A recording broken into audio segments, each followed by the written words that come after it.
কিভাবে বেকার জীবন থেকে বের হওয়া যায়? বেকার জীবন একটি অভিশপ্ত জীবন, কারণ এ সময় কেউ কাউকে পাত্তা দিতে চায় না। যোগ্যতা নিয়ে বারবার প্রশ্ন তুলে, পারলে ছোটখাটো এবং তুচ্ছ কারণেও অপমান করে, তুচ্ছ তাচ্ছিল্য করে। আমার কথাগুলো হয়তো আপনার পছন্দ নাও হতে পারে, তবুও বলবো। প্রথমত, নিজেকে বেকার ভাবছেন কেন? আপনি কি মনে করেন যে যেমন তেমন একটা সরকারি চাকরি করতে পারলেই বেকারত্ব দূর হয়ে যায়?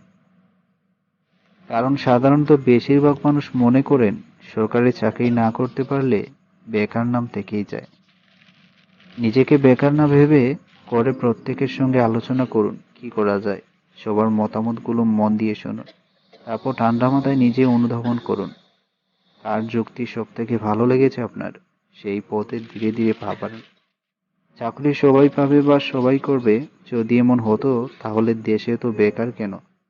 2019-এর পরিসংখ্যান বলছে গত 45 বছরের রেকর্ড পার করেছে বেকারের সংখ্যা। তাহলে বুঝুন বেকার কত। আর চাকরির ওপর নাম হলো চাকরবৃত্তি। প্রতিদিন সকাল সন্ধ্যায় বসের মুখে ঝামটা শোনা আপনার দৈনন্দিন রুটিন হয়ে দাঁড়াবে। তাই দরকার কি লাথি ঝাঁটা খাবার? নিজেই নিজের মালিক বা বস হয়ে যান। কোনো জবাবদিহি আপনাকে করতেই হবে না। যখন খুশি আসুন বা যখন খুশি বেরিয়ে যান, কেউ জিজ্ঞাসা করবে না। ছোটখাটো ব্যবসা দিয়ে শুরু করুন। আর্থিক সামর্থ্য অনুযায়ী ধীরে ধীরে পুঁজি বিনিয়োগ করুন। মনে জোর রাখুন, আপনার মাধ্যমে আরো 5টি পরিবার পালন হবেই হবে। আর এটা যদি করতে পারেন তাহলে ভেবে দেখুন, আপনি 5জন মানুষকে চাকরি দিয়েছেন। এই অভিশপ্ত জীবন স্রষ্টা যদি না চায়, তো আপনি যতই চেষ্টা করেন না কেন এই অন্ধকার থেকে বের হতে পারবেন না।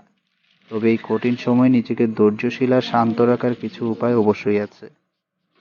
নিজেকে সবসময় এমনভাবে রাখুন যেন কেউ আপনাকে ছোট করার সুযোগ না পায়। আপনি চেষ্টা করছেন এগিয়ে যাওয়ার জন্য, এবং আপনি মোটেই ফ্রি নন, এটা অন্যকে নয়, বরং বারবার নিজেকে বোঝানোর চেষ্টা করুন। আমার হচ্ছে না, আমি পারছি না, আমার হবে না বলেও এই কথাগুলো কারোর সামনে বলতে যাবেন না। কেউ বেকার থাকে না, আপনিও একসময় বেকার থাকবেন না। এবং সবাই চাকরি কিংবা ব্যবসা করার আগে বেকার থাকে। বেকারত্ব জীবনেরই একটা অংশ। কিছু সৌভাগ্যবান ছাড়া প্রায় সবারই এই জীবনের কম বেশি তিক্ত অভিজ্ঞতা আছে। তাই এই খারাপ সময় নিজেকে নিজের পাশে রাখুন, আর স্রষ্টার প্রতি বিশ্বাস রেখে সামনে এগিয়ে যান।